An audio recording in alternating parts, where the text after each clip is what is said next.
では、時間になりましたので、そろそろ始めさせていただければと思います。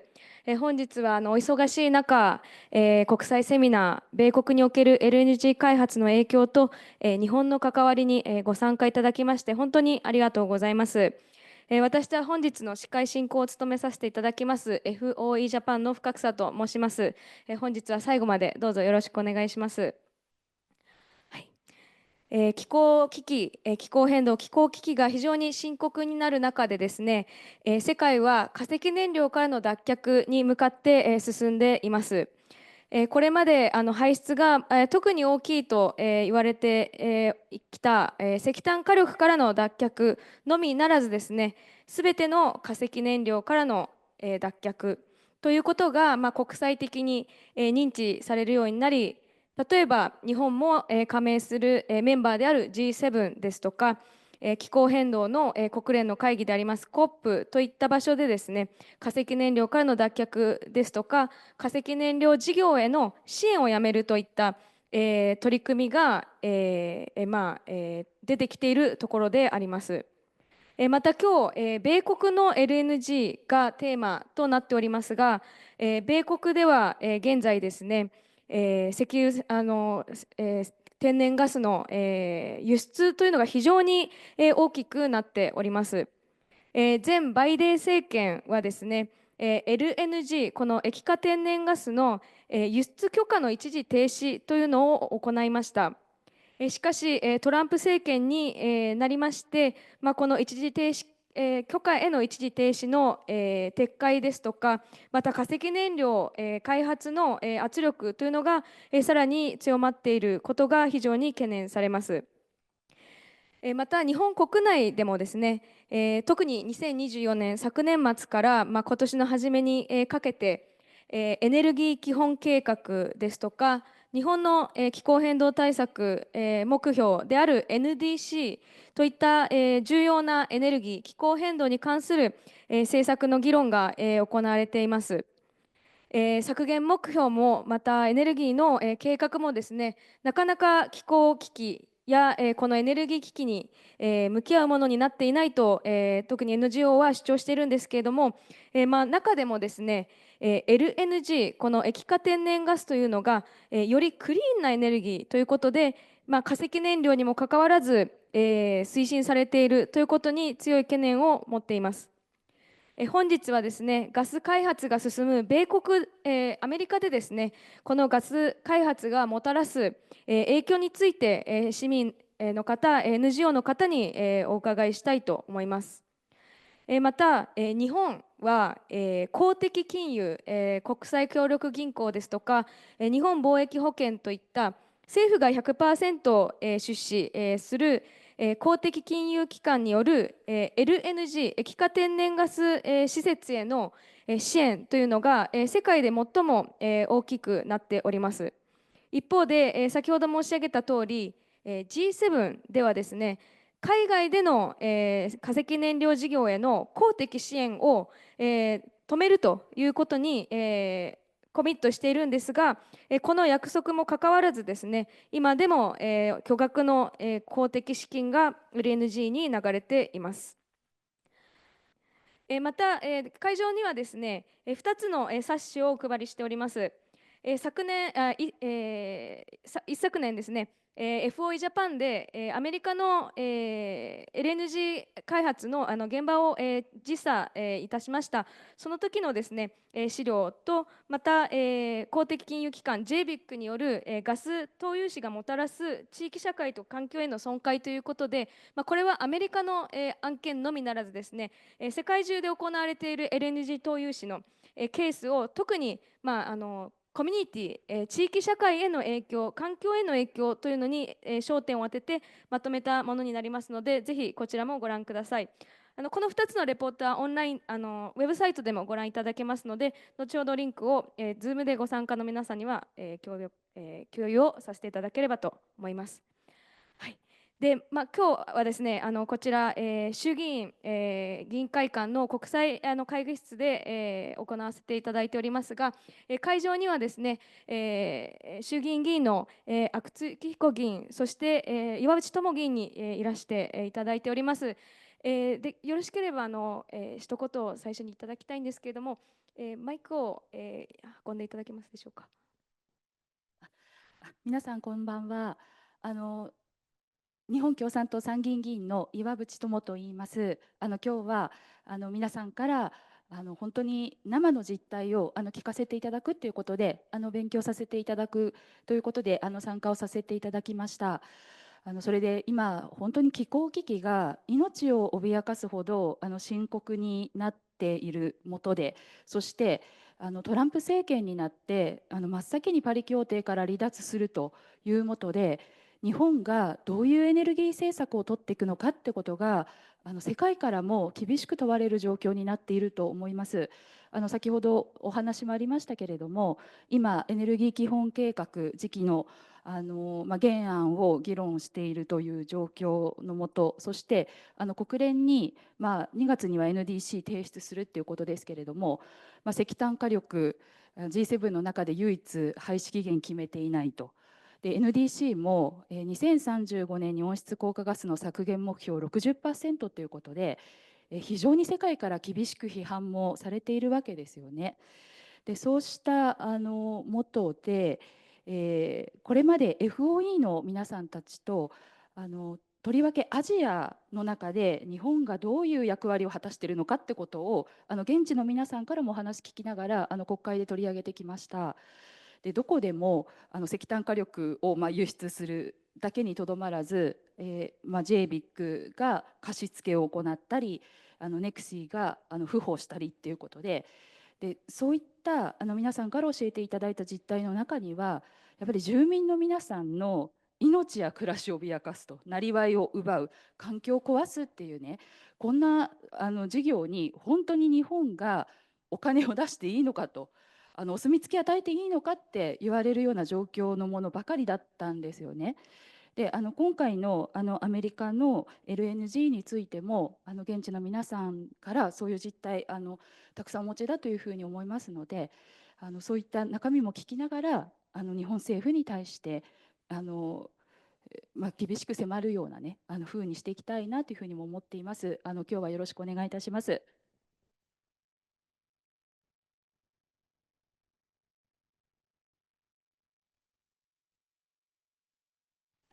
立憲民主党の衆議院議員の阿久津幸彦でございます。FOE ジャパンさんがですね、私の地元の実は板橋区に、所在しているんですね。そんな関係もあって今日は伺わせていただきました。私は LNG の、開発の問題について詳しい、方ではございませんけれども、今日がですねその学びのきっかけになればありがたいというふうに考えております。ありがとうございます。ありがとうございました。では早速登壇者の紹介に移りたいと思います。まず最初の、登壇者はシャロン・ウィルソンさんです。シャロン・ウィルソンさんは、オイルフィールド・ウィットネスという団体の、代表でいらっしゃいまして、光学ガス画像という、技術を用いて見えない、石油ガス産業の、汚染を可視化する取り組みというのを長年続けてこられました。また、昨年11月30日に、放送された NHK スペシャルでも、シャロンさんの、活動が取り上げられまして、今日もその光学ガス画像を用いたプレゼンテーションを、していただきます。ではシャロンさんよろしくお願いします。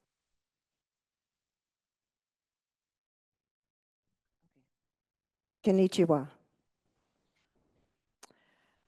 My name is Sharon Wilson, and I'm here from Texas to tell you that the oil and gas industry lied to you when they said LNG was clean energy. But I'm not just going to tell you that. I'm going to show you. This is a little bit about me and why I feel like I can make such a bold statement. In 1996, I moved to a farm in North Texas, and that's where fracking began. But I didn't know that when I moved there. About a year later, George Mitchell, the father of fracking, drilled the first successful shale well very near my farm. By 2005, fracking was booming. Soon after that, my clean air turned brown, my well water turned black, and the air had a terrible smell.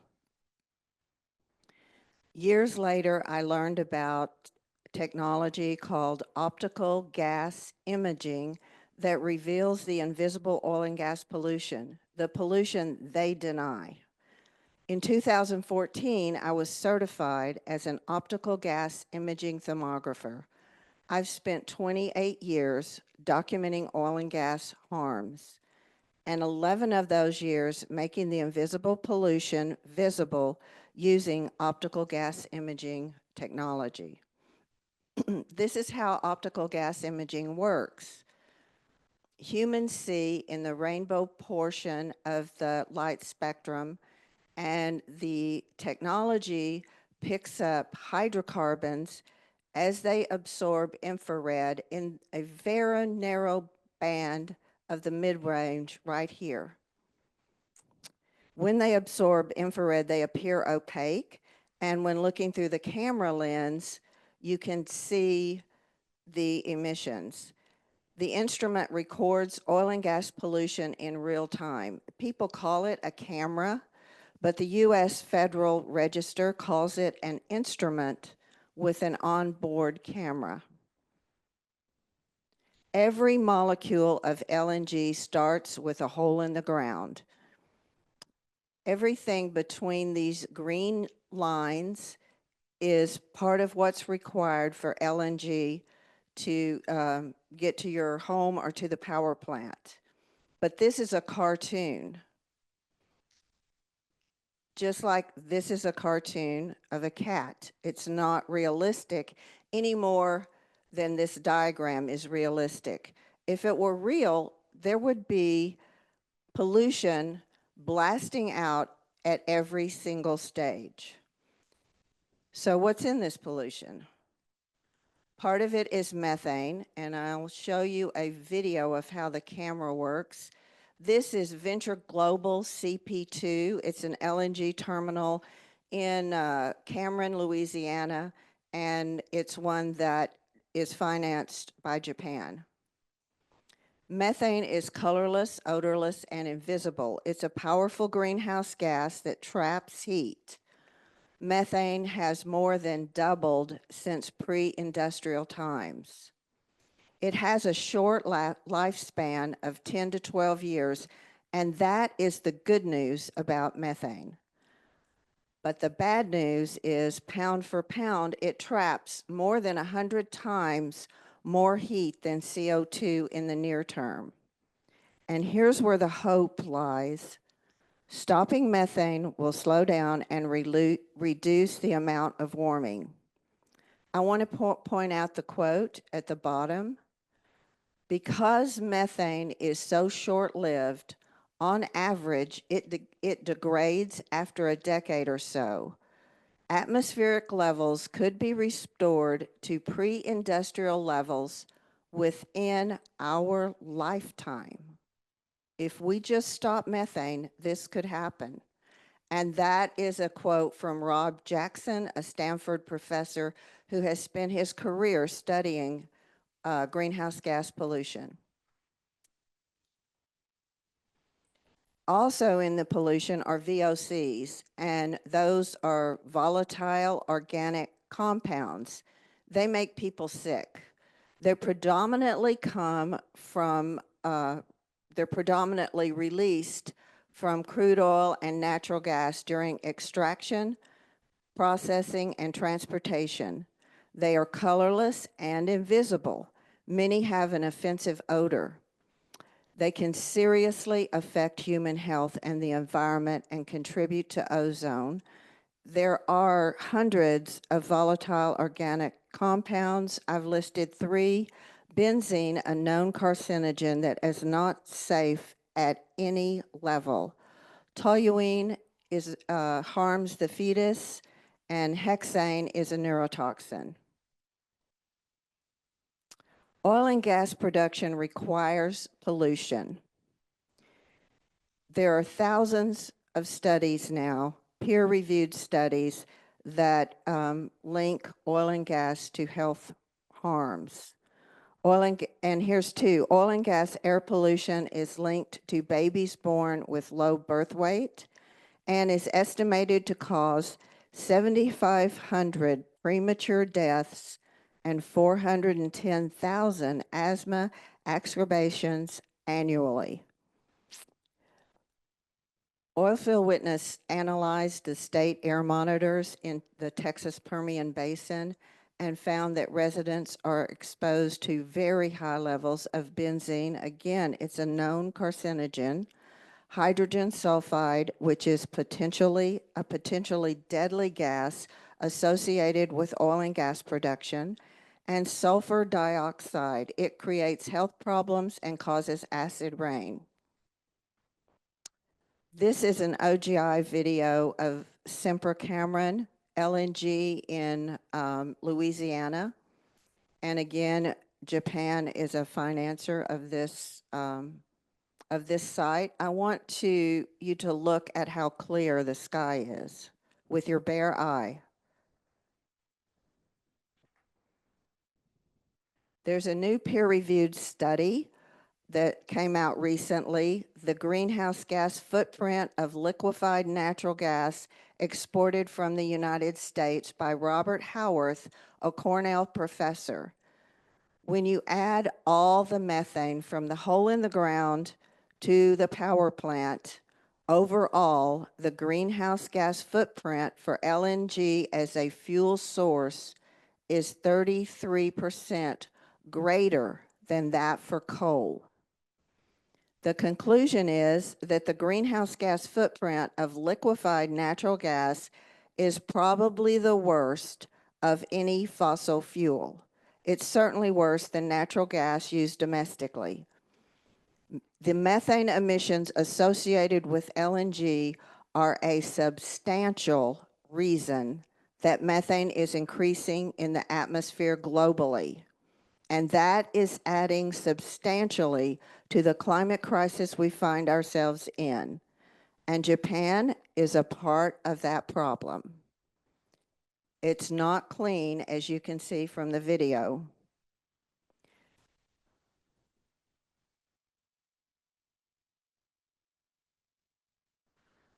The industry lies about their emissions. If you look at this graph, this is from June 14th last year. The blue column is observed emissions from a methane satellite. They calculated the emissions. And this pink column is what the industry reported. So the red arrow shows you the amount of lying. The Permian is one of the worst offenders, but they can tell you anything because the emissions are invisible and you have no way to verify whether they're lying or not unless they're satellites or you have technology that can verify it. They've been doing this, lying about their emissions for a very long time. Most countries and most people would call that fraud. The industry wants you to believe that methane leaks are unintentional, and that's the problem. But analysis of the industry's own data submitted to the federal government confirms that methane leaks are only 6% of the problem. That means about 90% of the methane emissions are standard operating procedure for oil and gas. They have no choice but to follow the laws of physics dictated by a volatile gas. In this video, you see the tanks. They're emitting from pressure relief valves that are designed to release pressure. This is not a leak. It is an intentional release of pressure. So the industry doesn't have a methane problem, they have a physics problem. Their inability to solve their physics problem creates a methane problem for the globe and for the planet. Pressure releases are required to protect equipment. Volatile hydrocarbon gases build up pressure inside infrastructure made of steel. If that pressure is not released, the equipment will rupture or explode. And when they say pressure releases are required to protect equipment, that's industry's own language. This is an unintentional leak. Remember, unintentional leaks are a sideshow. Intentional pressure releases are the feature. Now you can see that this leak, they tried to fix it with some tape, and that's working about as well as most of their technology fixes work. Their solution to a lot of the emission is to use technology, and this shows a vapor recovery unit. As you can see, it's not working. It should be capturing the vapors from the tank, but it's not working. And I've been visiting this site for about 10 years, and the vapor recovery unit is rarely working. But it's not just this site. Tim Doty, a former regulator for Texas Commission on Environmental Quality, who spent 29 years regulating the oil and gas industry, said that we find vapor recovery systems failing 75 to 80% of the time. Two more examples of vapor recovery failures. In the top image, they have routed the vapors from the tanks to the flare, and it's supposed to be combusted to get rid of the gas, but you can see the flare is not operating properly, and this is very common. In the lower image, the tank hatches were left open, so all of the gas is escaping from the tank hatches, and it's not getting into the vapor recovery units. Some of the reasons I believe this technology fails is improper sizing. A cheap piece of equipment costs more than a properly sized equipment. Improper operations. They don't know how to operate the equipment. And the big one is failure to monitor and maintain the equipment. This is also not a leak. This is a required release of pressure. The bright white that you see is very hot equipment. It's compressors that are supposed to be putting the gas into the pipeline. But this plume right here and this one here, those are releases of pressure. They're just releasing the gas to the atmosphere. And people live by these sites, and they are exposed to all of this pollution. Flares are often unlit, and this is very common. You can't tell with your bare eye if it's lit or unlit. Technology that's supposed to keep flares lit is unreliable. Technology that's supposed to relight unlit flares is not reliable. It requires constant monitoring, maintenance, and repair. One thing that you will notice in the oil field is that there are no workers on most of these sites. Oil field jobs are declining. Oil production has increased since 2019. Oil field jobs are down 20% since that time. An unlit flare can continue undetected for weeks, months, and I have documented unlit flares for over a year and a half.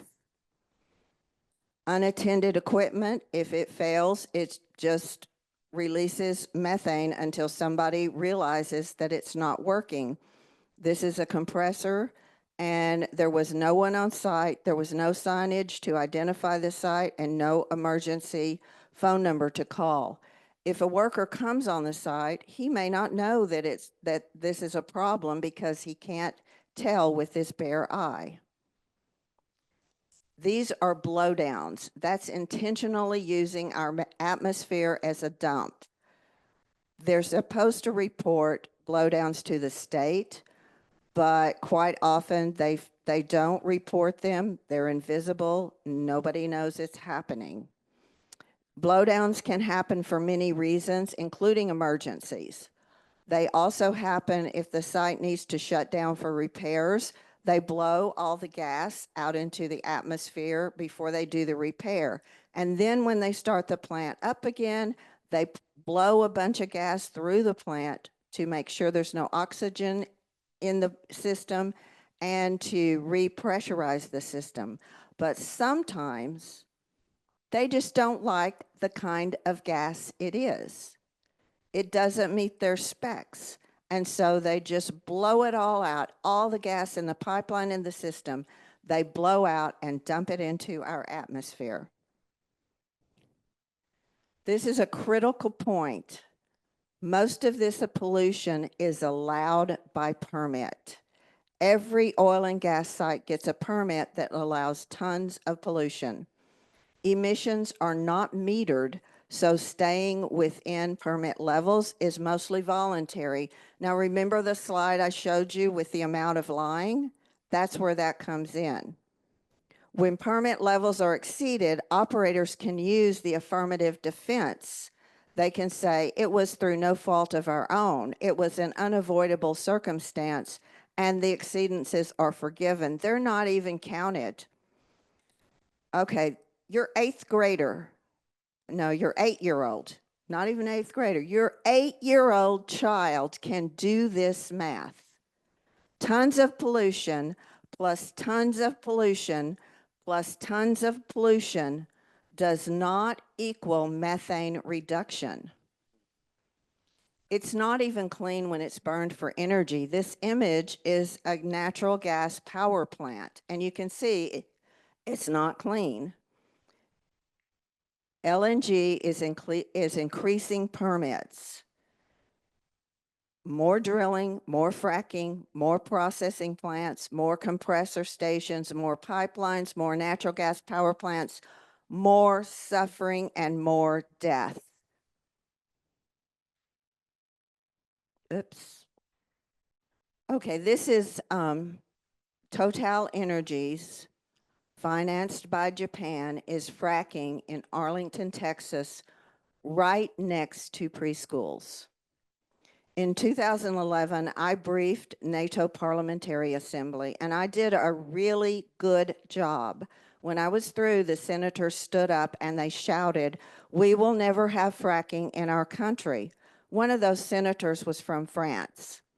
France has their own shale gas, but they banned fracking because it was too dangerous for their people's health. But a French company is in Arlington, Texas, financed by Japanese banks, and they are fracking next to preschools. This image was taken on Memorial Day, which is a national holiday to celebrate veterans. The veteran living on the other side of the fence couldn't have a cookout he planned because the odors were too offensive.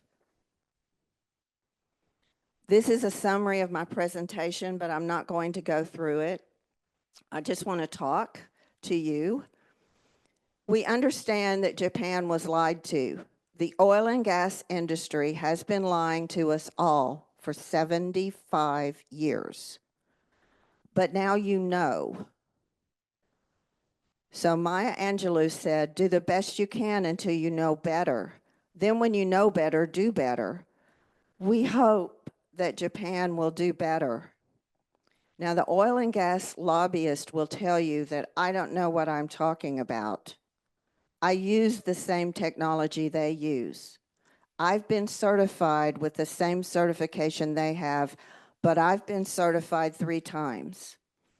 Every one of my videos is peer-reviewed by a top expert in America. They will still tell you I'm lying, and if you don't believe me, I invite you to come to Texas and see for yourself.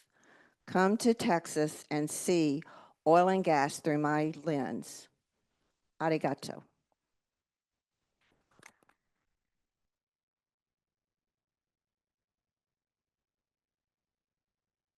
シャロンさん、ありがとうございました。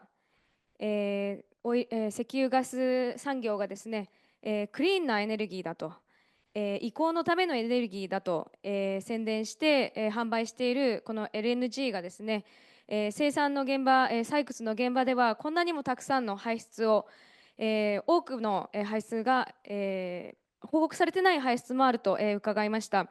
非常にショッキングでショッキングな映像だったと思います。また非常に印象的だったのは、この間ですね、アメリカが非常に LNG 輸出大国となる中で、また生産が増える中で、一方で労働者の数は減っていると、いうことも、非常に印象的だったかなと思います。質問はですね、最後にまとめてお受けしたいと思います。また、Zoom の方はですね、Q&A 質問を、受け付ける、機能がありますので、そちらにぜひご自由に質問をお書きいただければと思います。はい。では続きまして、マニング・ローランソンさんに、ご登壇いただきます。マニング・ローランソンさんはフリーポート・ヘイブンプロジェクトの、を、立ち上げられた、方で、テキサスの、フリーポートというところから、いらしています。彼は住宅問題と環境正義に、取り組んでいまして、化石燃料産業によって、均衡や安全に、深刻な影響が持たされている、フリーポートの地域のために、働かれています。また、フリーポートにはですね、フリーポート LNG という、ターミナル、大きなターミナルがありますが、こちらには日本の企業も、非常に、深く関わっています。では、マニングさん、よろしくお願いします。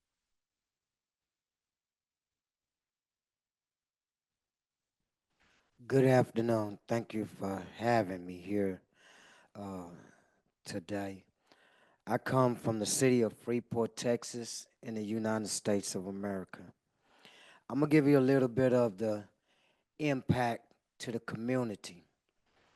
Some of it, the statistics on cancer, breathing issues, and poverty, homelessness, joblessness, the issues that's supposed to be these companies that is being financed, that they're supposed to create jobs and make the economy stronger, but at the end of the day, it's not quite like that. So in 2012, our city government came to us about bringing an LNG facility inside the city of Freeport on the Quintana Island. The proposal went through by Representative State Rep Dennis Barnin.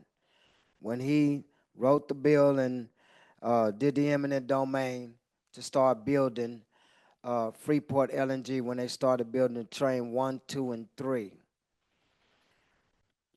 As they built train 1, 2, and 3 and got it completed, train 1 was finally started up. When train 1 was started up, we started having issues. The first time they started processing through train 1. Train 1 was shut down 2 weeks after it started. By the time they got train 1 back up, they started developing on train 2. Train 2 was started to develop, and they started processing in train 2. Then we had an explosion. In June of 2022, there was an explosion on Quintana Island. I was in my backyard, mowing my grass, and I heard a big boom. Looked up, and there was a big cloud of smoke in the air. Didn't pay no attention because we do a lot of burning grass off in different fields around these industries. We didn't know there was an explosion till 5 o'clock that afternoon on the 5 o'clock news. But you seen the helicopters and everything flying through the community. You heard the rescue units and the fire department running through the community. going to Quintana Beach. No one was allowed to go across the bridge at all. No one was allowed to evacuate off the bridge. They had to evacuate off the beach by the Coast Guard. There were several people injured, children, lifeguards. The staff at the Quintana Island City Hall blowed out all the windows. Staff sitting in their trucks, city trucks, blowed out the window and caused injuries to the face. The LNG facility, ever since the explosion in June of 2022, it has not been back online to process. Every time they try to start it up, they have a emissions leak so bad till they have to stop the process.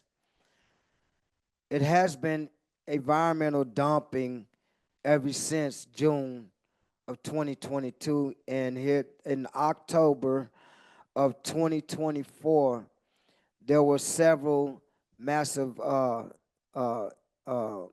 emissions in the city of Freeport in the middle of the night.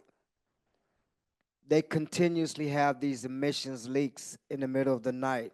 None was reported to the city government. None was reported to the public.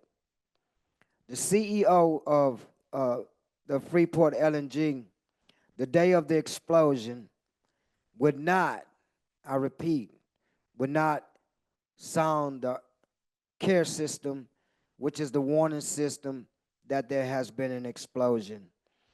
So as Brazoria County Emergency Management did the assessment report, and we went to a commissioner's meeting and found out that the LNG facility and its operation staff and its CEO knew that there was faulty valves that could explode that was stated by Brazoria County Emergency Management. In the commissioners' meeting, it was asked by Commissioner Sylvester. The CEO said, yes, we knew, but we thought we can load the ship without any incidents. So they were slapped on the wrist, and by 5 o'clock he was toasting champagne to the industry, which was a slap in the face of every resident that lives in the city of Freeport. So the impact to my community, Freeport hasn't had an economical growth for 57 years. We have all kind of industry. We have Dow, we have BASF, we have Schenectady, we have Emmy Global, we have Psy Group, we have Olin. All these industries we have in the community, and we have a history of pollution, all kind of pollutions in the community. We have a high death rate. We have a high cancer rate. My concern with all of this, even while I'm here today, is I'm asking that that the government of Japan would really consider the human impact when purchasing this volatile material. Really consider the human impact in the city of Freeport. Our children have a right to have clean air and clean water. Our environment is listed as a non-attainment ozone layer. That means we have a toxic city. And not just Freeport is toxic, the whole county. And it's one of the biggest counties in the state of Texas. And you notice where all these industries are at, they are in low income and minority communities that's being heavily impacted with the LNG facility and these build-outs. I would like for you guys to consider us as human beings also. Right about now, the world is up in the air because of the election of Donald J. Trump. Every country is trying to meet the net zero mark that is set by the World Climate Accord. Donald Trump pulled us out once before, and Donald Trump pulled us out again. It's not about the planet. It's not about the people. It's all about business, and it's all about the rich. What an old passage that my mom used to say all the time, what profits a man to gain the whole world and lose his soul? Well, the soul part is the suffering of the people. And if you don't have no humility or no concern about the health and safety of the people, you can gain the world and you still lose your soul. I thank you guys for giving me the opportunity, but as a person that live in Freeport, I lost 17 family members to cancer in the past 7 years. My mom, she was cut up in so many pieces, breasts, legs. You know, watching my mom go through chemotherapy and having to take care as her only son, and she lived with me. That was the most hurtingest thing in the world, that I had to take care of my mom when she couldn't take care of herself anymore. To sit up at night and cry, what can I do? Not knowing there's nothing that I can do. Just try to make her feel comfortable. Then my grandma, and then my little cousins, then my uncle, my grandpa. Everybody is dying from cancer in my community. Everybody. For what? For what? So some rich cat can be rich and the people don't get what they need and they suffering and dying? It's not worth it. It's really not worth it. So I thank you guys for hearing my part of the story, and I thank you guys for letting me be here. Since I've been here, I got off the plane and I took me a deep breath. There was no smog. There was no bad smell. I got me a big glass of water. It's not a bad taste. Don't taste like marsh. Don't taste like chemicals. Don't leave an aftertaste in your mouth since I've been in this country.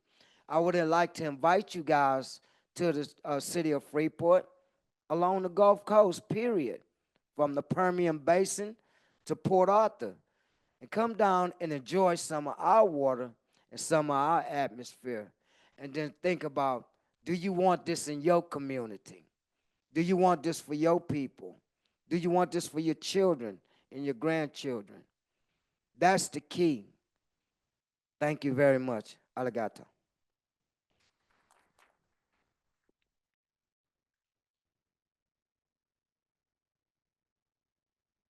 マニングさん、ありがとうございました。コミュニティの中にですね、たくさんの本当に企業、大企業がですね、利益を生み出す企業があるにもかかわらず、その横でですね、暮らす人々は利益を得ず、むしろ病気、健康被害、生計手段への影響に苦しんでいると。で今日本の空気、水がきれいだということをおっしゃってたかなと思うんですけれども、私たちは一方で日々の生活で、日本から、日本の生活で、LNG を、活用、消費しているわけですけれども、汚染がですね、テキサスの、土地で、起きているということを、しっかり、直視しなくてはならないなと、思いました。はい。では、続きまして、ジェフリー・ジャコビーさんです。ジェフリー・ジャコビーさんは、テキサス生まれ、テキサス育ちで、環境のためのテキサスキャンペーン、テキサスキャンペーン・フォー・エンバラメントの、事務局次長でいらっしゃいます。またメキシコ湾岸南部、化石燃料ファイナンスハブ、ガルフサウス、ファイナンシャルハブですかねの、共同創設者で、テキサス、ルイジアナ、隣り合ってますけれども、テキサス州とルイジアナ州における、化石燃料、支援、化石燃料ファイナンス、お金の流れとの戦いを、アメリカ国内外の運動とつなぐという活動も、されています。ジェフリーさんからは、市民の力強い、活動について、お話をいただきます。よろしくお願いします。Thanks, Ayumi, and thank you, Sharon and Manning, for your very powerful presentations. Before I get started, I just want to make sure this does say my name. Ayumi's not playing a joke on me or anything like that. Okay, cool. I'm here to talk to you about the resistance to the LNG build out that has been growing and growing stronger and stronger over the course of the last many years in the face of great challenges, in the face of death, in the face of damage from climate disaster. This is really the story of the resilience. It's the story of the people rising together in order to fight this death cycle that Manning and Sharon have laid out. But I want to start, since we're in Japan, I just want to make sure that this message is crystal clear.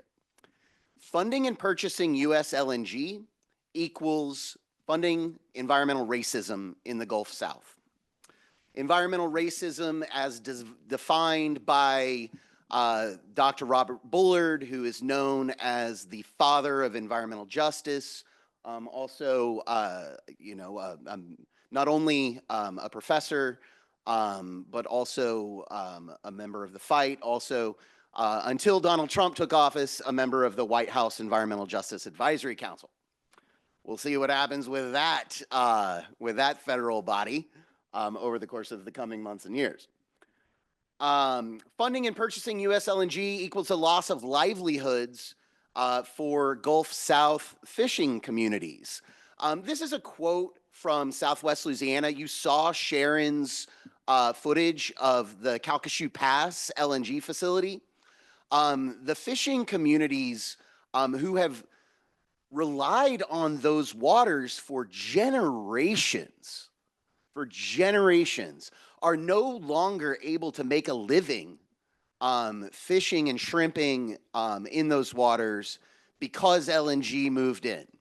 It costs more to fish than the community earns after their expenses. People are getting sick, people are having to move away, and the fishing communities are devastated. And then funding and purchasing U.S. LNG is perpetuating economic inequality. I thought I would go ahead and share this map because I think that we don't really get a clear sense of the picture of what this really means for the Texas and Louisiana coast. Over the course of the last many years, there have been as many as actually 30 plus different LNG facilities that have been proposed. This is a snapshot of the LNGs that were proposed, existing, operating, or expanding. This would have been like August of 24. You can see that the coast is under assault, y'all. The LNG industry, the oil and gas industry, is targeting Texas and Louisiana in an all-out assault on the livelihood of these communities. But this is not what I'm here to talk about. I'm here to talk about the movement that has been rising in the Gulf South. And what you're going to see here is just a series of snapshots, of moments of resistance that have occurred literally across the entire world. I'm not going to stop and describe all of them. I'm going to, let you see for yourselves the faces of resistance. But I want everyone to know that while these are snapshots, this resistance is going on every single day. There are people who wake up in Brownsville, people in Corpus Christi or Ingleside, people in Freeport, Texas, Brazoria County, people in Houston, in Lake Charles, in Port Arthur, in Cameron and Calcasieu parishes, in New Orleans, in Plaquemines Parish. People who wake up every single day thinking, how can I fight back? How can I join together with my community and with communities all over the world to fight this assault on our communities, on our future? From Port Arthur, Texas, to New York City, this is a global movement. You can see these are actually activists from Uganda who came to New York this summer, and we stood with folks fighting the East Africa crude oil pipeline. New Orleans, Louisiana, marching through the streets. You can see Manning here, the banner that was dropped from a bird observation tower in Freeport. To Washington, D.C., fighting plastics with Goldman Prize winner Diane Wilson, Goldman Prize winner Sharon Levine. To Germany, activists blockading LNG ships in Belgium. To the Philippines, the fisher folks in the Philippines, not unlike the fisher folks in Southwest Louisiana, going to banks here in Japan, banks in Europe, and saying no more. You can see in Houston, Texas, our friends fighting JERA. Streets of New York, Pokemons taking over to tell MUFG to stop funding our demise. Jane Fonda and my esteemed colleague Rochetta Ozanne in the streets of New York City, Times Square. Diane Wilson in New Jersey. To our friends from Korea who hosted this event in New York, the Coastal Bend in Texas, Houston, Brazoria County, to this. Give yourselves a hand for being here today. We tested this before we started. All right, we're gonna improvise. See what happens.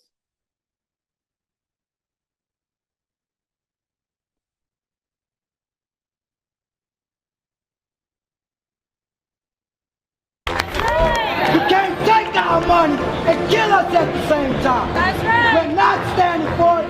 What do we want? When do we want it? Now. What do we want? Climate justice. When do we want it? Now. If we don't get it, Shut it down. if we don't get it, Shut it down. if we don't get it.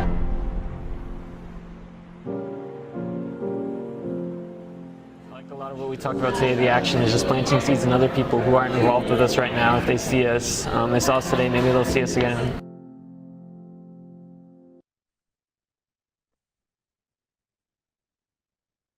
The resistance is strong, y'all. Whoop. Manning, Sharon, our friends all over Texas and Louisiana, our friends in Japan, in Europe, in Mexico, in South America, all resisting the build out of toxic LNG. And we're here today to ask Japan to stop funding and buying the gas and stop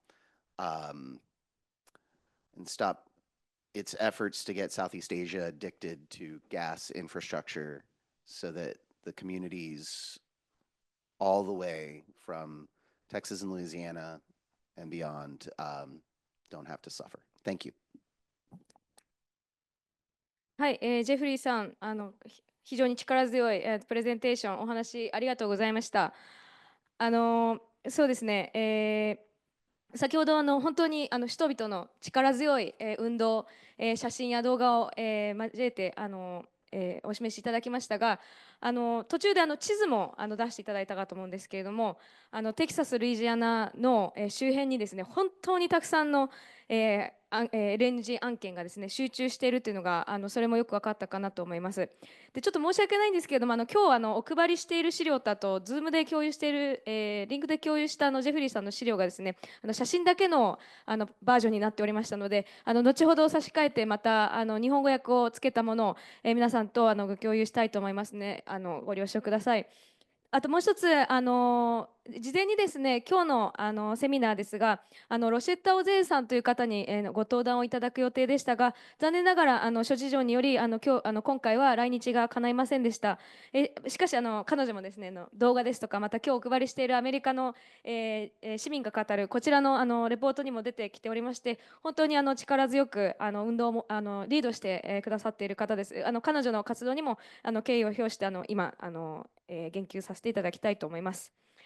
はい、では最後にですね、FOE ジャパンスタッフの長田博樹より、日本のアメリカでの LNG 巨額投融資ということで、発表があります。長田博樹は2022年の3月から FOE ジャパンの開発金融と環境チームのキャンペーナーとして日本の公的金融機関 JBIC ですとか NEXT ですとかによる化石燃料事業への支援問題に取り組んでいます。すみません、ちょっと長田さんの資料発表が始まる前にですね先ほどですね立憲民主党の近藤昭一議員もいらっしゃっていただいておりました。ちょっと時間の関係でご紹介できなかったんですけれども今それお礼を申し上げたいと思います。はい、では長田さんよろしくお願いします。はい、改めまして皆さん、今日お越しくださりありがとうございます。岩渕先生、そして、阿久津先生、改めてありがとうございます。私、長田博樹と申します。よろしくお願いします。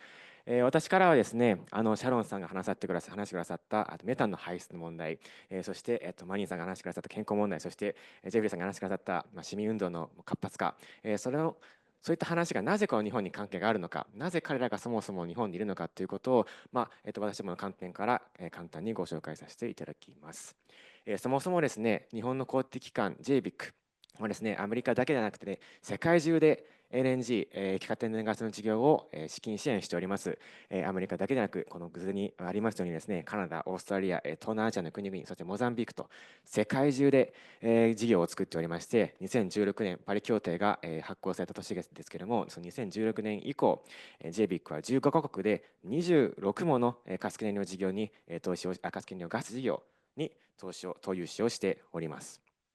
で、アメリカだけに限って見てもですね、アメリカの LNG に資金支援をする国というと、やっぱアメリカが一番大きいじゃないかと思うんですけども、実はですね、日本が世界最大のアメリカの LNG の資金支援国なんですね。日本は合計で431億米ドルを資金提供しておりまして、これはアメリカの金融機関全体の融資額である388億米ドルを上回る金額でございます。この日本の資金支援がいかに大きいか、このアメリカにおける LNG 開発で日本の責任がいかに大きいかというのがこれでわかるかと思います。で、個別の金融機関に限っても見てみますと、さらに、もうその責任が分かるんですけども、こう三菱 UFJ、みずほ、三井住友銀行が世界中の金融機関の中でトップ3の資金支援をしている金融機関でございます。三菱 UFJ が144億米ドルを拠出しておりまして、世界最大、個別の金融機関で世界最大の金融支援の金融機関となっております。で、公的機関である国際協力銀行、公的機関である国際 JBIC も5.52億米ドルを資金支援しておりまして、これが世界第11位となっております。で、先ほどジェフリーさんが示してくださった図の中にも、このいかにメキシコ湾岸でこの LNG 事業が集中しているかというのが分かったかと思いますけれども、この図で改めて見てみますと、そのほとんどの事業で日本の金融機関が関わっているというのが分かるかと思います。特にこのキャメロン LNG、フリーポート LNG においてはですね、日本の融資額が 68%、29% と、それぞれ非常に大きな参与率となっておりまして、他の事業を見てみますとですね、他にも 10% 超えのところが非常に数多くあるというところで、この日本の金融資金支援がなければ、こういった LNG、アメリカにおける LNG 開発というのがなかったと言っても過言ではないかと思います。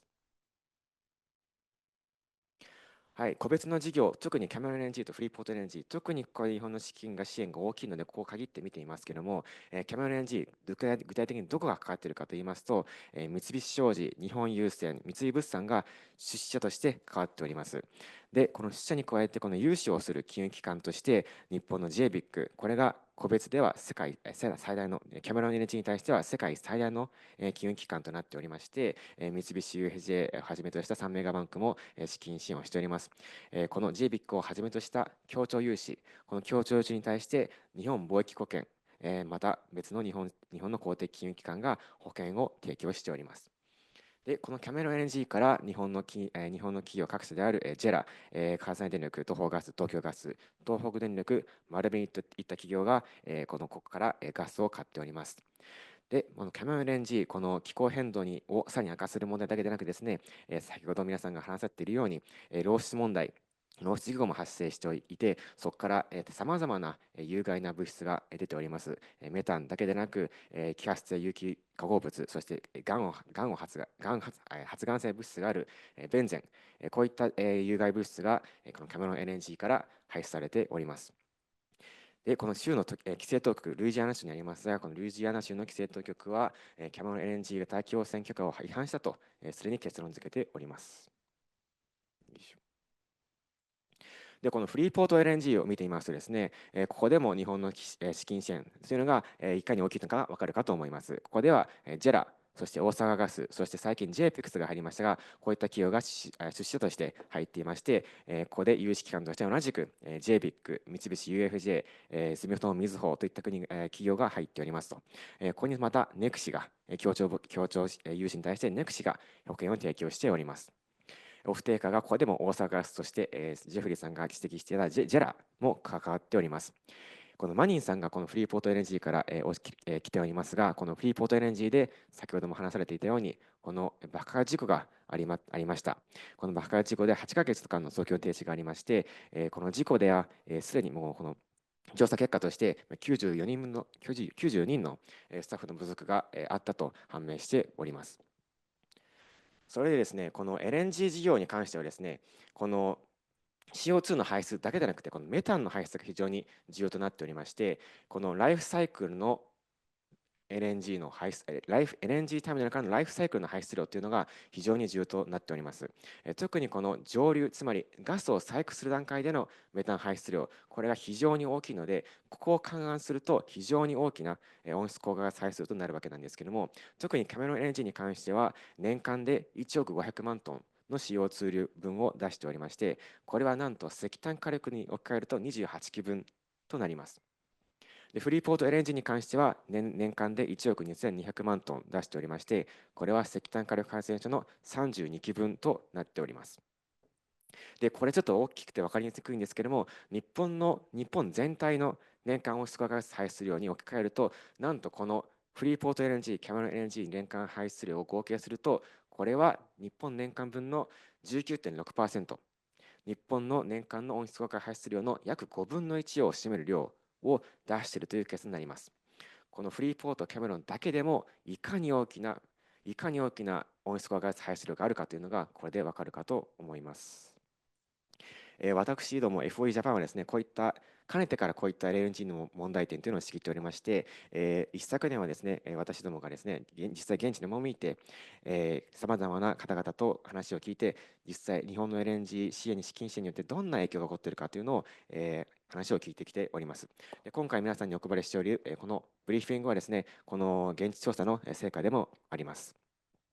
私どもが現地に赴いた際も、話をしてくださったのがロシェッタ・オジェンさんですね。今回は登壇できませんでしたが、ロシェッタ・オジェンさんがこの健康被害がいかに大きいかというのも話してくださいましたし、この漁業従事者の皆さんの方々からすると、やはりいかにこの LNG の開発だったり、あと船の駅の往来がゆえに漁獲量がいかに落ちたかといったことを話していまして、このトラビス・ターダーさんをはじめ皆さんは 90%、この LNG のターミナルができてからなんと 90% もの漁獲量の減少があったということを話しておられてました。実際この日本がこういったいろんな問題が山積するこの LNG ターミナルですけれども、日本はいまだにこういった LNG の資金支援をしております。で、こういった新規の LNG ターミナルが必要かということに関してなんですけども、これは明らかに必要ないんですね。そもそも私たちは2050年ネットゼロに向けて、この温室効果ガスを少なくしていくこの段階にあるんですけども、このネットゼロのパスウェイ、ネットゼロの経路の中で、これ IA の図ですけども、このネットゼロのパスウェイに沿った LNG のキャパシティというのもすでにあると。もう既存のこのエグジスティングキャパシティでもうすでにネットゼロの道のりに必要な LNG というのがすでにあるんですね。で、すでにこの建設中のアンダーコンストラクションの部分は、このネットゼロのパスよりも大きく超えているということがわかるかと思います。で、そもそも日本は LNG の需要量がもうどんどん減少しております。この2014年に比べて、もう2023年は 25% 減っておりますし、これからもどんどん減るということが予想されております。で、日本はこの長期契約でこの LNG を大量に購入しているわけですけれども、この需要が減っている以上、LNG が今余ってしまっているんですね。で、この日本はこの余った LNG を今再販しております。ただその再販している量が非常に大きいものとなっておりまして、この2023年に再販した量がこの赤のグラフなんですけども、この2023年に再販した量より2023年に再販した量というのは、オーストラリア、日本から輸入する最大輸入国ですけれども、オーストラリアから輸入した量よりも非常に大きいということが、この図でわかるかと思います。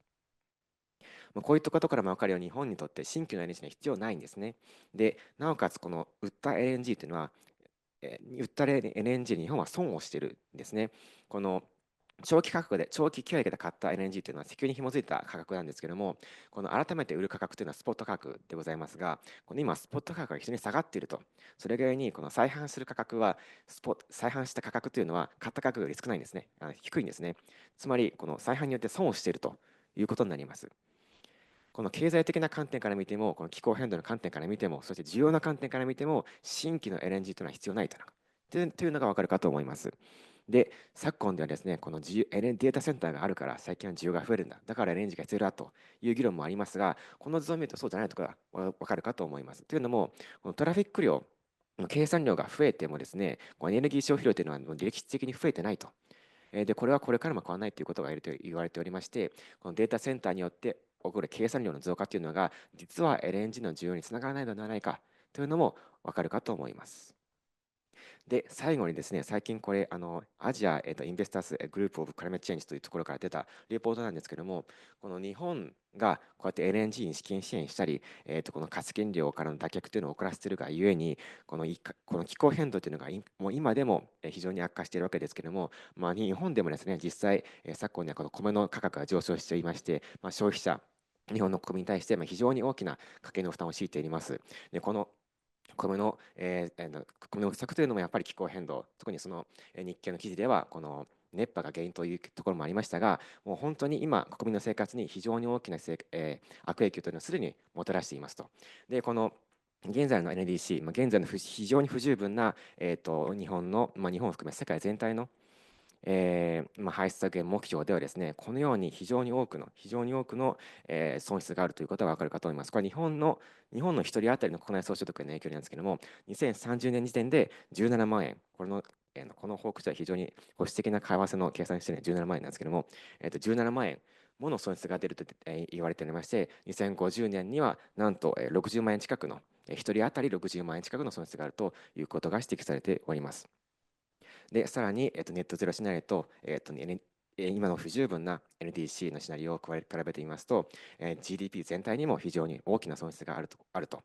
なおかつ、ネットゼロに、NG を減らすなど、ネットゼロシナリオに向けてもっと努力していくと GDP が増えるということも試算もありますし、そういった経済的な観点からも、政治家の先生皆様から皆さんにはぜひこういった観点からも、長期的な脱 LNG、そして新規の LNG に対する資金提供の停止といったところをぜひ議論していただければと思います。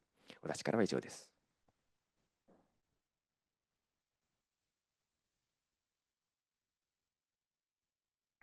はい、ありがとうございました。この、プレゼンテーションの中でもですね、今日の、他の方の、プレゼンテーションでも、いかに日本の、資金が、アメリカで、大きくアメリカの LNG、産業へ流れているかということで、具体的に、長田さんの、資料でですね、これだけの、民間そして、公的金融機関が関わっているということ、また日本のエネルギー、政策といいますかとの関わり等も、説明してもらいました。なお今回ですね、フリーポートはマニングさんがいらっしゃったということで、その日本の深い関わりについて、紹介したんですけれども、キャメロン LNG という、LNG 施設ターミナルもありまして、こちらはですね、こちらはルイジアナ側にあるんですけれども、拡張の、計画があります。テキサス・ルイジアナにある既存の LNG の施設の多くがですね拡張計画を持つんですけれども、キャメロン LNG、ターミナルはその拡張に対して現在、ネクシ、日本貿易保険が、保険の提供を検討しているという、状況になっております。はい、ではここからですね、質疑応答の、時間としたいと思います。もしオンラインで質問がある方はぜひQ&A のコーナーに、お書き込みください。でこちらの会場で参加の方でもしご質問があればぜひ挙手でお示しいただければマイクを持っていきますのでぜひお伺いしたいと思います。いかがでしょうか。シャロンさん、マニングさん、ジェフリーさん、長田さん、ご発表ありがとうございました。とても勉強になりました。聞きたいのはですね、もう皆さんの発表からメタンまたガスがいかに被害をもたらすかで、またコミュニティにおいてどんなに健康被害、また日本においては新たなガスが必要ないかっていうのがはっきり明確だったと思うんですが、日本のメディアではどうしても天然ガスは排出削減につながる。で、長田さん、また岩渕議員も触れられました JBIC、ネクシーも報道発表などでは海外のガス火力を支援するのはエネルギートランジションに寄与すると書いてあるんですね。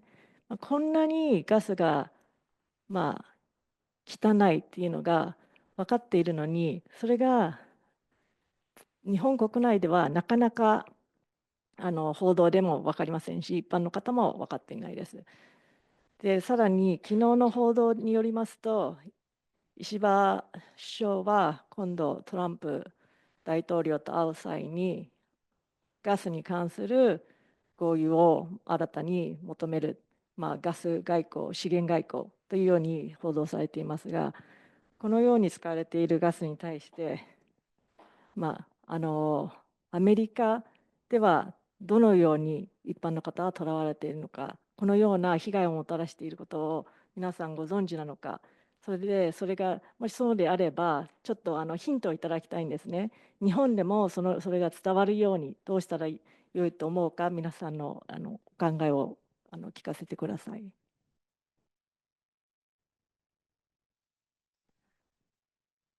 Well, that's the challenge. How can you raise awareness when people have been lied to for decades, when the industry has very deep pockets and they can put forth a lot of propaganda, and when our people who are in power listen to the industry and they give us 10 minutes to speak? You know, when we met with SMBC, I got 10 minutes. And I wanted to ask, how long do you give the industry lobbyists when they visit? So that's the challenge. But I think when people see, they can say anything, but I can show them. I can show them the truth. And so it's a challenge to get this information out there. And you can't just put it out there once. You have to do it over and over and over again, because not everybody's going to be watching the news on the day that NHK showing them the emissions. We've got to do it over and over again. But I think if all of us work together, if we all build a very strong international alliance and we all work together, I think that there's more of us than there are them. And that's what I keep going back to. When people see these images, they are so shocked. And so when they hear stories about Manning's family with 17 people have died of cancer in his family, that's horrific. So we just have to keep doing more of that and put the power back with the people instead of the corporations.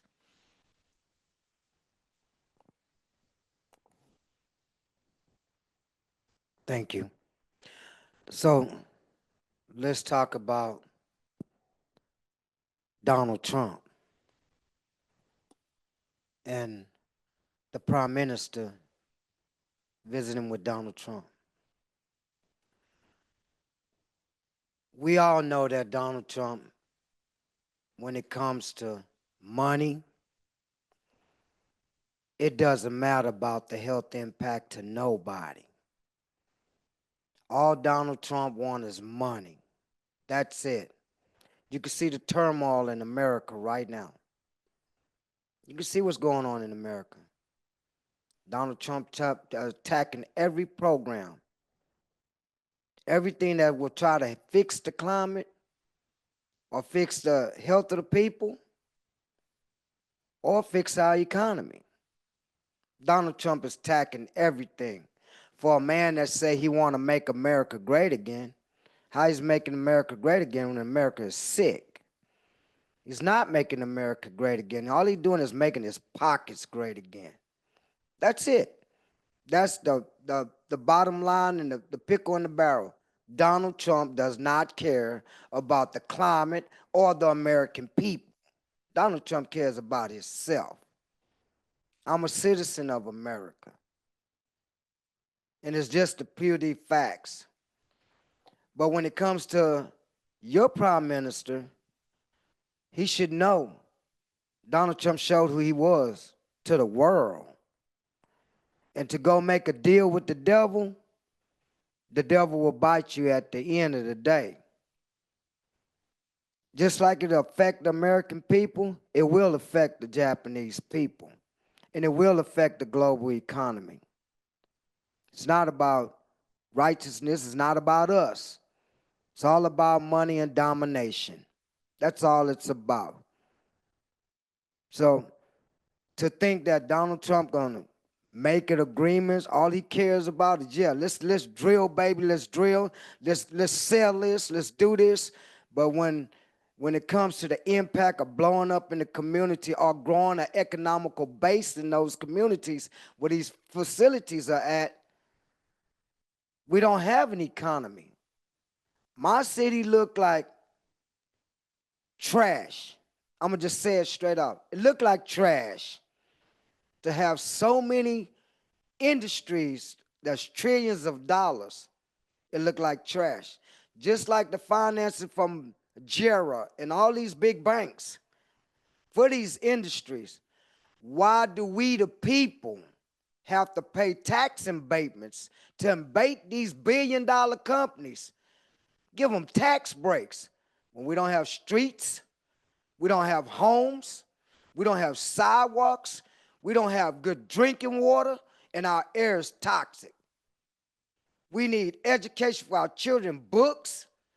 Those funds for books and education, it goes to the industry. So what is helping the people, we're not going to see that. And when it comes to Congress, the Senate, and the House, they are non-starters. They're cowards. They're the voice of the people, but Donald Trump got them under his foot, and they're showing that they're weak. So at the end of the day, we have no voice in the House or the Senate because Donald Trump Donald Trump told them, you say anything or do anything, I have you primaried. And what they show you, what they show the world, They are cowards, and they can't stand up and defend the people of America. So, in so many words, it's a hopeless thing if you think Donald Trump can make anything better. Just my opinion.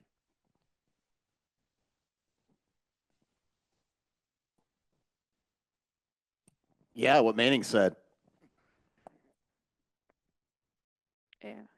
Okay, good afternoon. Well, first, I would like to congratulate each two of the speakers for their insightful presentations. A word greeting to the Parliament as well. What I heard today is really shocking, actually. Especially regarding the lack of transparency in the methane emission. No? Well, we are here to ask that Japan stop investing in this like of a natural gas industry. We know these investments are primarily driven by economic interests, but what should Japan ask of that companies it invests in? Well, I want to ask them. Especially those in the USA to ensure their investments are relating toward cleaner and more sustainable solutions. Again, I cannot. Well, my question is, what should Japan ask of the companies it invests in, especially those in the USA, to ensure their investments are redirected toward cleaner and more sustainable solutions?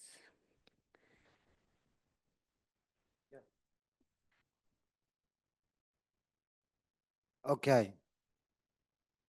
If Japan and the top banks of Japan is investing money into anything, they should have guidelines. They should know what their money is doing.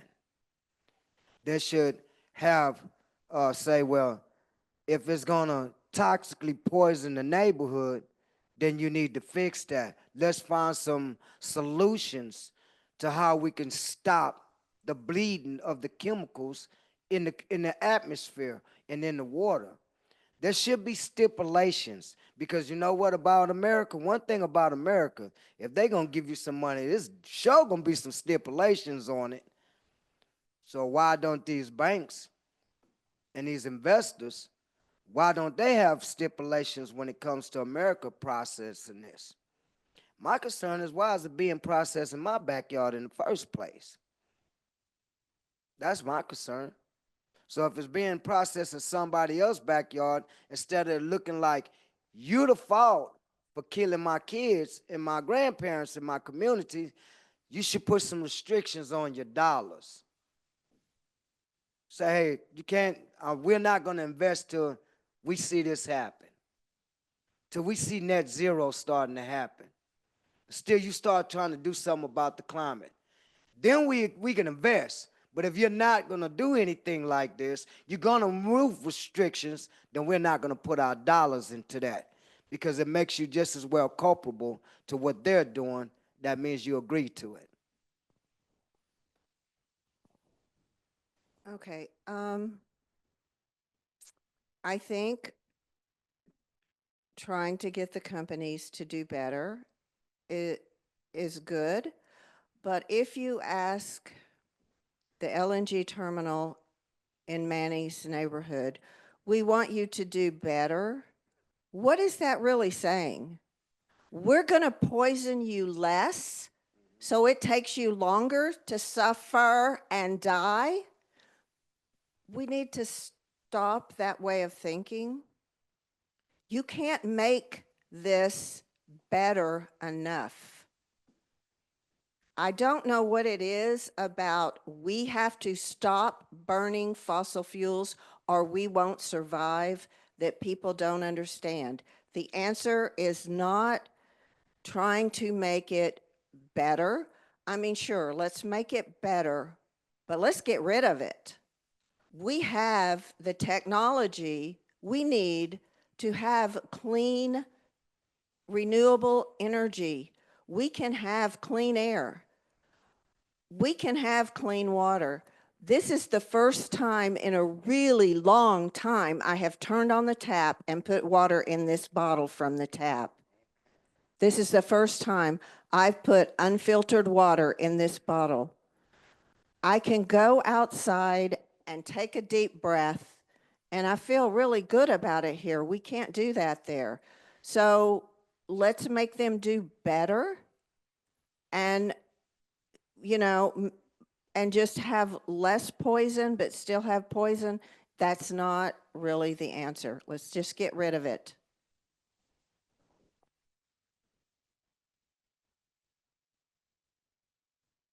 はい、ご質問ありがとうございました。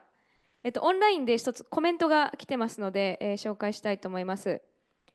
かなり近年、日本でも異常高温や異常暴風の関係で、幼児や若者を含む犠牲者や家、農作物の被害が、大幅拡大しています。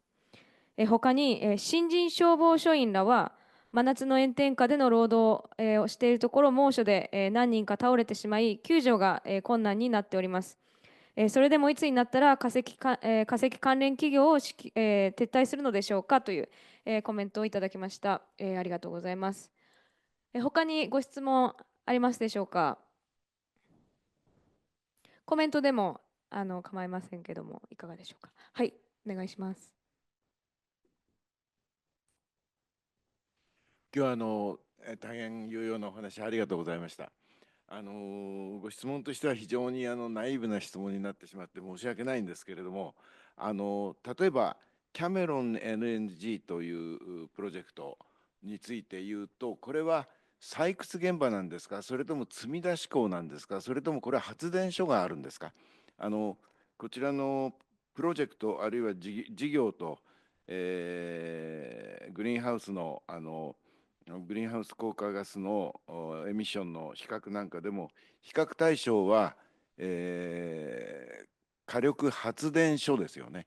ですから火力発電所の、排出する、こういう有毒ガス、有害ガスと比較してるんですけれども、このすいません不勉強で、キャメロンエネルギー事業というのは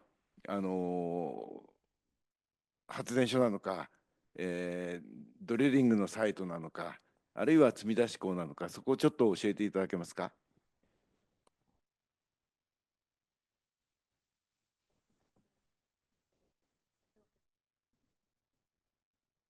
はい、ちょっと僕が最初に質問答えますね。はい、ありがとうございます。質問ありがとうございます。まずキャメロン LNG はターミナルでして、採掘現場ではなくて、火力発電所でもありません。質問者様の言っていた言葉だと積み出し港に近いかと思います。LNG を、ガスを液化してそれをタンカーに積むというのがターミナルで、キャメロン LNG はそのターミナルに相当します。ただ一方でですね、最近 LNG ターミナル、キャメロン LNG もそうですけれども、いろんな付帯の付属の事業がついてきてまして、例えばハックベリーの、カーボン、CCS 事業というか、炭素を貯留して回収して貯留するっていう事業もできていたりとか、あと E メタの事業とか新しい事業ができていて、一概にこのターミナル LNG ターミナルというだけではなくなってきているのが現状でもございます。はい、で先ほどのライフサイクルエミッションのところですけれども、これはターミナルのライフサイクルエミッションというと、このに含まれるのはこの上流、いわゆる採掘現場のにおいメタンも含まれますし、そのターミナルから輸出されて日本で来て、日本で燃やした時の排出も含まれます。それも全部含めたライフサイクルエミッションということでございます。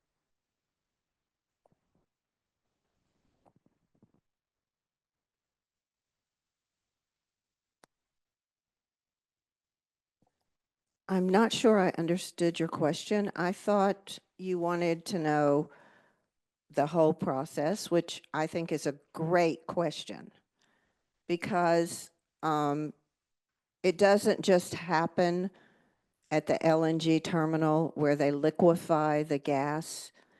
They cool it down very, very cool, and then it's 1/600th of the volume. so they can put it on a ship. But it all starts right here.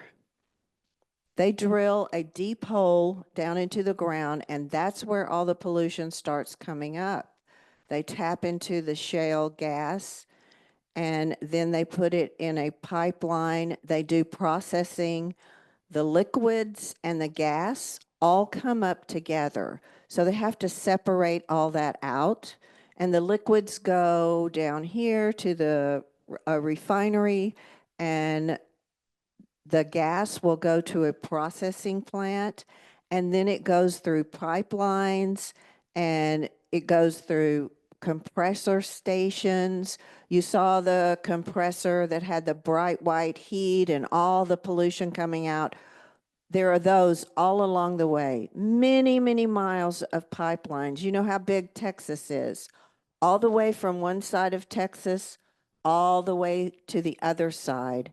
There are pipelines everywhere. And on those pipelines, the gas will travel a little ways, and then they pull it up, they put it through a compressor station, they process it, they put it back in the pipeline, it travels a little bit further.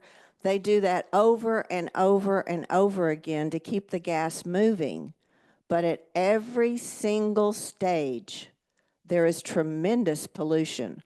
All along the way, people live there. Communities, children, they put these right by schools, right by daycares, right in people's backyards. And then, after it travels all that way and goes through all those processes, then it gets to the LNG terminal by where Manny lives. And then it's cooled down, and then they put it on a ship that looks something like this. But remember, this is a cartoon, and it has these tanks. But the tanks on the ship can't keep it cold enough, so it starts warming up, and it's a volatile gas. It will increase the pressure.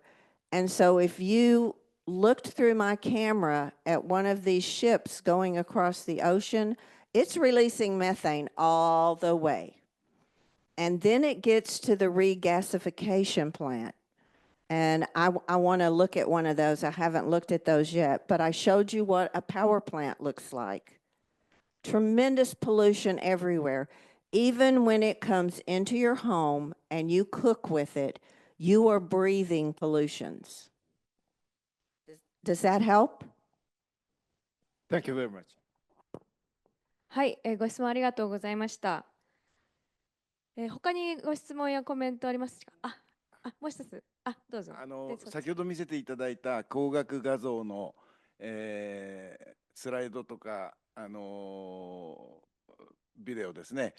これらは主に今ご説明のあった中間地点であるとかターミナルであるとかのそのガスの、搬出あるいは移動に関わる設備の画像だったんでしょうか。それともやはり画像を見る限りはタンクが見えてなんか工場がいっぱいあるんで、これは発電所かななんていうふうにしてもう見たんですけれども、先ほど画像を見せてくださったのはこのプロセッシングの工場なんでしょうか。I showed video of several different types of plants. Let me get on I was on the Japanese version. You don't have to show me the pictures again. I just want to know. I just wondered if the images, pictures you showed are the sort of consolidation of the many processing parts. Right, there were many different parts of the processing. The ones that I showed you in the very beginning, those were, let me see if I can get back to the LNG terminal. This is an LNG terminal where they cool the gas down, so it's traveled all that way. They've spent a lot of money to get that gas to this LNG terminal. So you would think they wouldn't be letting it all go out into the air.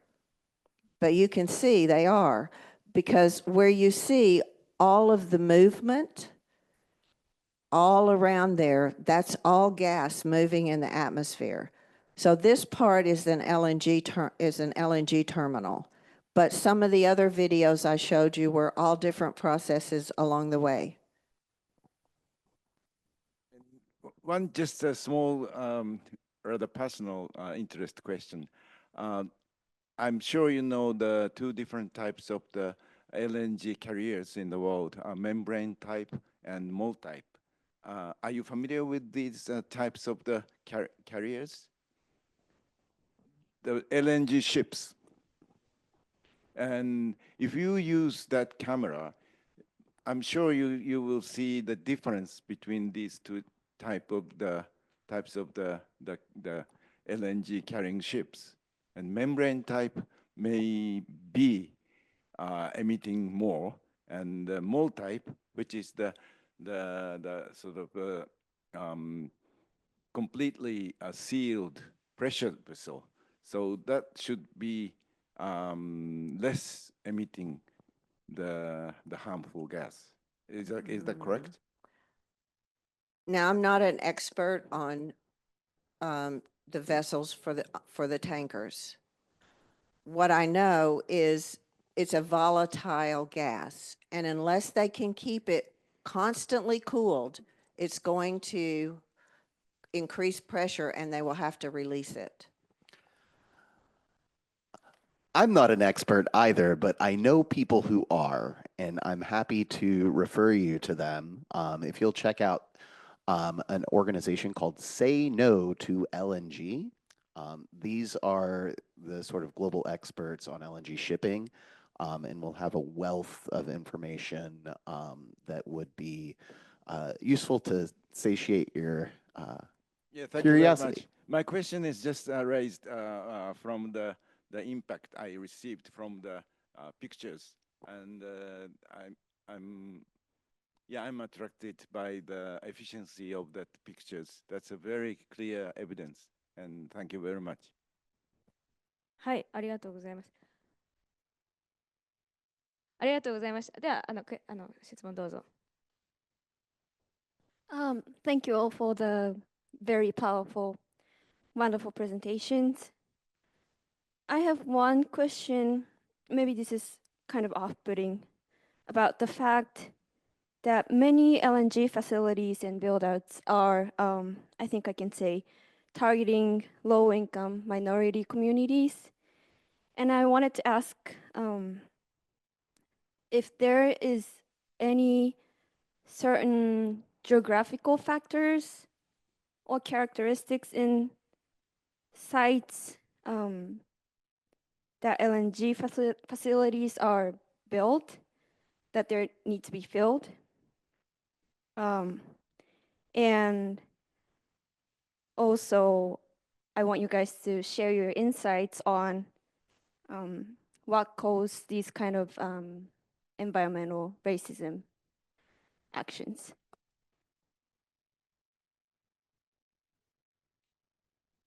Well, let's see. From the start of liquefied natural gas coming from the plants. Okay, we have a terminal also. When you was talking to the gentleman, to answer your question, we have terminals. We have one where trucks go and be loaded, and it's taken to that same refinery that she showed. We have trucks in Oyster Creek. We have one of those facilities in Oyster Creek that the trucks, it pumps in trucks, tankers. We have one out on Surfside Beach that processes also. And then we have the main one that's on Quintana Island. So we have 3 parts that it goes through before it gets on the ship. And they have to shut everything down. All refineries have to shut down when the ship is loading because it does let off emissions. And it could cause a spark and it can blow up. So they shut everything down in the city. So that means the ship emits the gas from it. So, because they shut everything down. Now, the environmental racism part is you look at every place that from the Permian Basin to Port Arthur, every last one of these facilities are in low-income communities.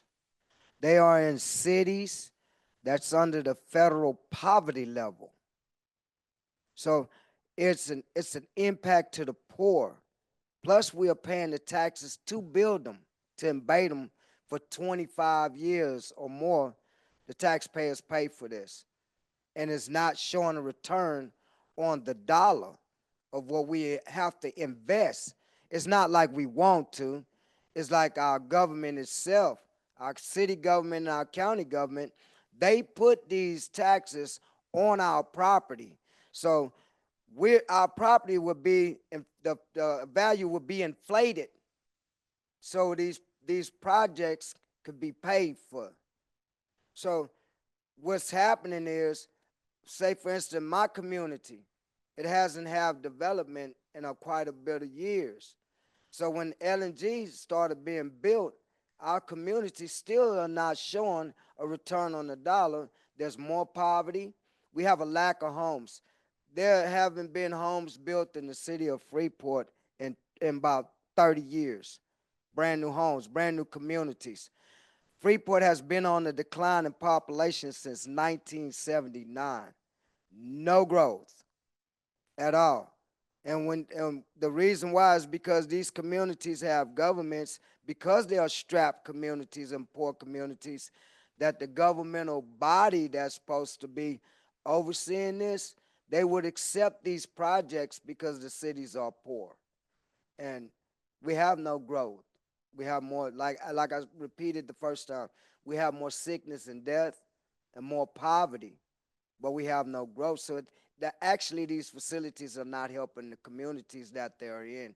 It just causing more problems for the people. But they all are in areas where there's predominantly minority and poor class, people that's beyond which we would call the middle class and the rich class.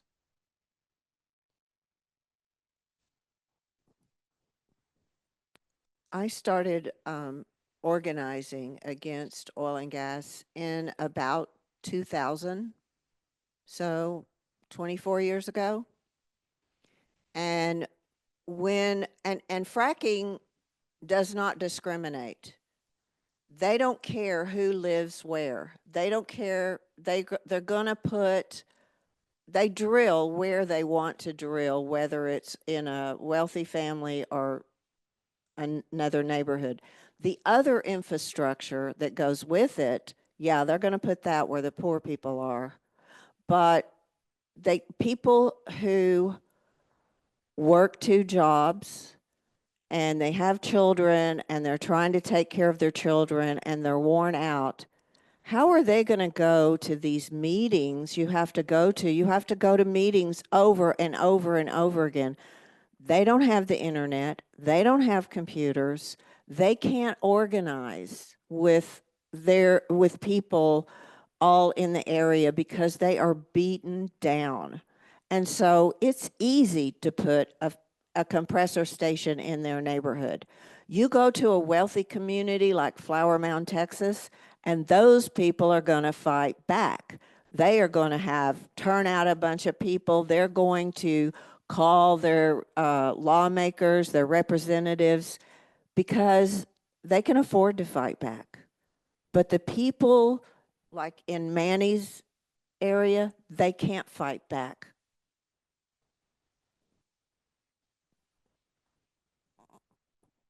Yeah, I'll just say one other thing that's really notable here is Dr. Bullard, who I quoted earlier. In his early studies, he found that polluting infrastructure, in this particular case, he was studying the location of trash facilities, landfills. It actually wasn't based on income. It was deliberately placing problematic polluting infrastructure in communities of color.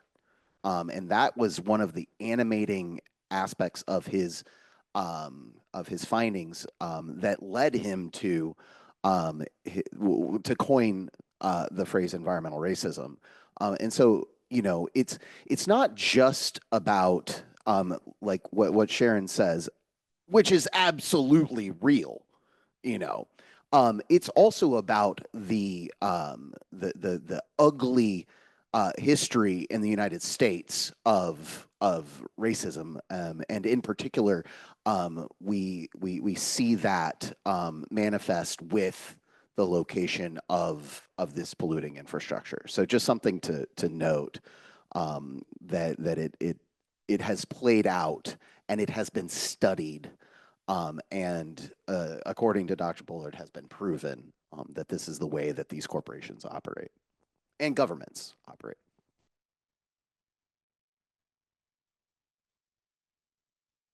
But then we have the news media in America that really don't shine a light on the issues of climate change in impoverished areas.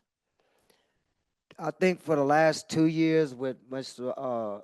Rochetta, we started getting a lot of news media based on the weather events, the fires in California, the hurricanes, the freezes, the floods, how we haven't had power in the community for over a month or water because of the issue of climate change, and Epcot can't stay running. And that's the power company in the state of Texas. Texas has its own power grid.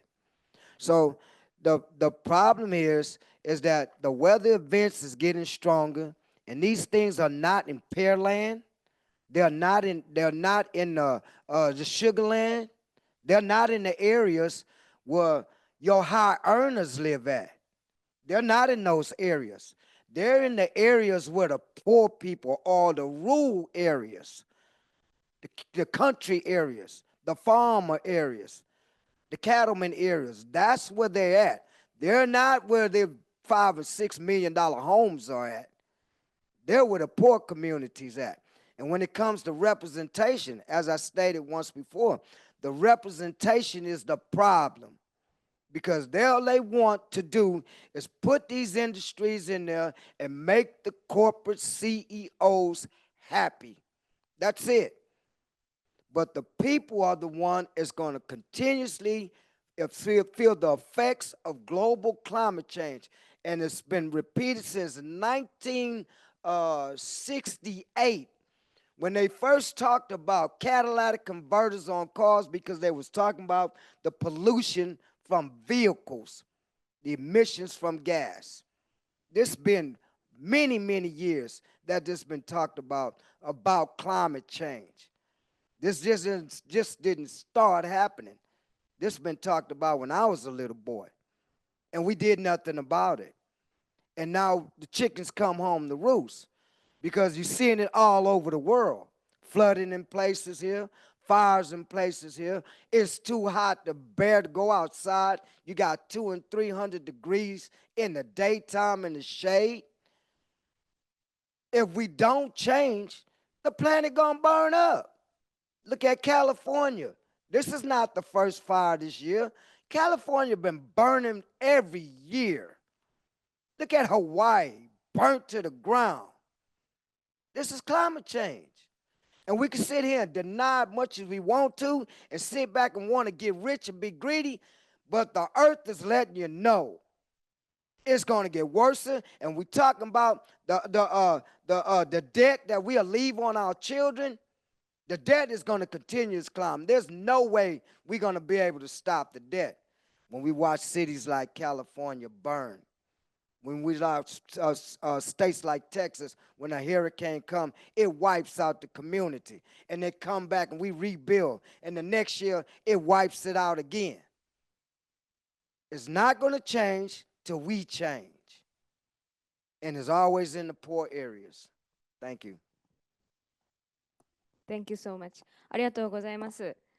残り7分なんですけれども、もし最後にお聞きしたい質問ある方いたらお聞聞きできますけれども、いかがでしょうか。大丈夫ですか。じゃあ、最後にこちらお願いします。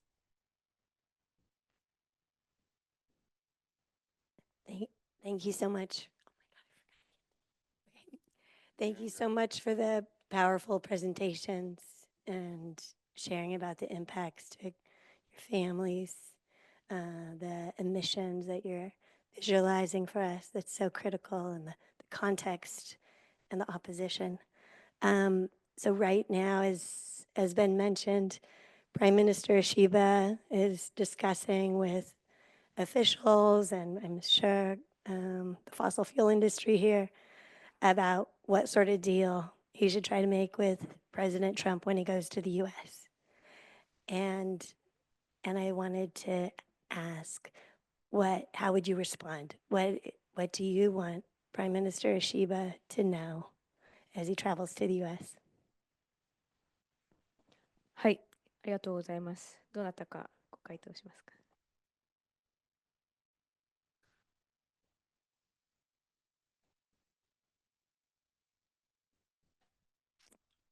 I honestly, I don't know what to say.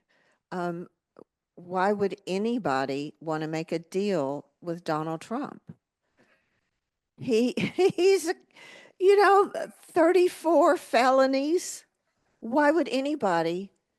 I would want to ask him what he's thinking to make a deal with Donald Trump.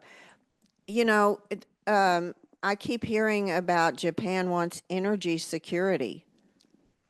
The United States is no longer considered a stable democracy. Why would you want to make a deal with somebody,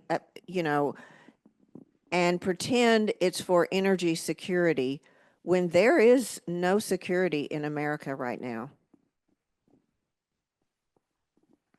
はい。マニングさんも話しますか。Well, what I would like for him to do is go and talk to Donald Trump and see it for himself. Because at the end of the day, he can go kiss the ring like everybody else. And Donald Trump just going to humiliate him just like he do everybody else. And it's just a fact. Proud people don't like to be humiliated. They stand on their own feet. Donald Trump is a bully. And he show everybody he's a bully. Why would you want to go try to make a deal with the devil in the first place? Because he's like a two-headed snake. He'll tell you one thing, then he'll bite you in the end. So I think it'll be just a waste of time to try to do any deals with Donald Trump when it comes to any kind of energy security. Because all he wants, you're going to turn on him in the first place. That's my opinion to it. はい。ありがとうございました。私は日本の市民としてはですね、やはり今日皆さんの話を聞いて、いかに日本の政策を変えていけるか、そしてこの、皆さんの話をどう広げていけるか、特に政治家の皆さんにもっと共有できるかということが重要になってくるのではないかなと思います。でもちろん石橋首相にも、LNG はクリーンでは全くないということを伝えていかないといけないと思いますし、今日もですねオンラインとそしてこちらで参加してくださった皆さんと、この話を聞いて本当に何ができるのかっていうのを次のステップとして考えていきたいなと思います。はい、もしよろしければ最後にもし岩内議員から何かコメントありましたらお伺いしてもいいですか。すいません。今日は本当にありがとうございました。明日はネクシーとも一緒にこれまで皆さんの実態伝える場がなかったっていうことなので、やっぱり皆さんの今日お話しいただいたような実態を本当に政府が知ってるのかっていうことが一番問題なんじゃないのかなというふうに思っていて、お話の中でも日本がもう本当に最大の投融資している国になっていると。でそれがこうした実態があるのにね、本当に許されるのかっていうことが非常に鋭く問われているんじゃないのかなというふうにも思いましたので、もう本当に今日の中身をそのまま明日ねしっかり伝えるし、本当に扶保できるのか投融資できるのかっていうことなのかなということを本当によく分かったなと思いました。明日もまたよろしくお願いします。今日はありがとうございました。はい、こちらこそ明日もよろしくお願いします。はい、では皆さんの2時間という長い時間にわたってですね、アメリカからのゲストのお話を聞いていただきまして本当にありがとうございました。繰り返しになるんですけれども、ぜひこの皆さんの声を広げていただいて、気候変動ですとか人権ですとかコミュニティ、が、の将来がですね守られるようなエネルギー政策になるように、声を上げて、いければと思っております。最後にですね、少しアナウンスで、があるので、お聞きいただければと思いますが、先ほど岩地議員からもですねアジアの脱炭素化について、冒頭にお話しいただきましたけれども、2月7日の金曜日にはですねアジアの脱炭素化に焦点を当てた日本の政策の問題について、オーストラリア、インドネシア、フィリピン、そしてバングラデシュの、ゲストとともに考えます。この回もですね、今日の話ととてもつながります。LNG も日本がたくさん購入しているのを転売していると。でLNG のマーケット、市場を広げるためにアジアでの、開発というのも進めているという実情もあります。ぜひこちらのイベントもご参加いただければと思います。はい、では今日はですね、はるばるかアメリカから来て皆さんの活動を、共有していただきました3人、登壇してくださった3人に、お礼を申し上げたいと思います。ありがとうございました。はい、また今日ですね通訳をしてくださったメリさんと小村さんにも、お礼申し上げたいと思います。通訳がなければこういったイベントは完全に難しいものになりました。はい、本当にありがとうございました。では今日はここで終了させていただきたいと思います。来てくださった方にも本当に感謝申し上げます。Zoom の参加者もありがとうございました。以上になります。ありがとうございました。